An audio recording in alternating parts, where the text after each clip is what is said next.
بسم اللہ الرحمن الرحیم۔ صحیح بخاری میں نبی علیہ السلام کی حدیث ہے، من یرید اللہ بہ خیرا یصب منہ، اللہ تعالی جس بندے کے ساتھ بلائی کا فیصلہ فرما لے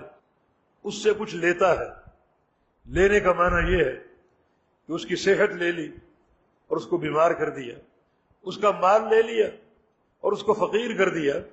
یا کاروبار میں گھاٹا پڑ گیا، کہ کسی عزیز کو چھین لیا موت کے ذریعے اور یہ صدمہ، اس صدمے سے اس کو دوچار کر دیا۔ یصب منہ، جو بندہ اس قسم کے اللہ کے فیصلوں کو اللہ کی تقدیر رضا قرار دے دے کہ میں اللہ کی رضا پر راضی ہوں، تو یہ صبر کی ایک بڑی اونچی مثال ہے،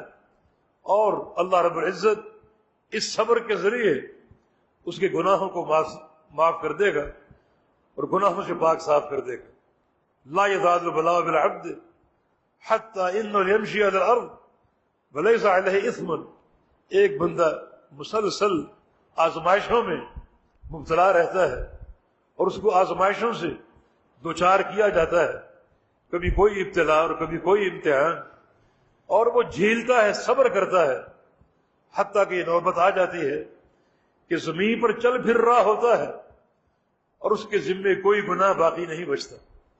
اشد البلاء علی الانبیاء ثم الامثل فالامثل، سخت ترین تکلیفیں نبیوں پر آتی ہیں اور نبیوں کے بعد ان پر جن کا درجہ انبیاء کرام کے بعد ہے۔ اللہ تعالیٰ اپنے بندوں کو آزماتا ہے ان کے ایمان کی قوت کی مناسبت سے، جتنا ایمان قوی ہوگا، مضبوط ہوگا، اتنا امتحان سخت ہوگا۔ سب سے مضبوط ایمان انبیاء کا ہوتا ہے تو ان کی جو آزمائشیں ہیں وہ سب سے سخت ہوتی ہیں، اور اس کے بعد وہ لوگ جن کا درجہ انبیاء کے بعد ہے، اپنے ایمان کے درجے کے بقدر لوگ جھنجھوڑے جاتے ہیں اور آزمائے جاتے ہیں۔ جو لوگ اس کو ایک فتنہ سمجھ لیں، کلفت سمجھ لیں، اور وہ آہ و بکا کریں،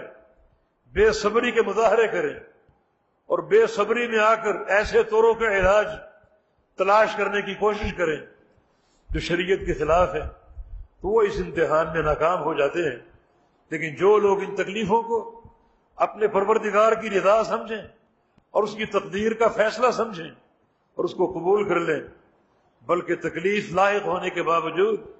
اللہ کے حمد اور ثنا بیان کریں، تو وہ لوگ اللہ کو راضی کر لیتے ہیں اور اللہ رب العزت ان کو بالکل گناہوں سے پاک صاف کر دیتا ہے۔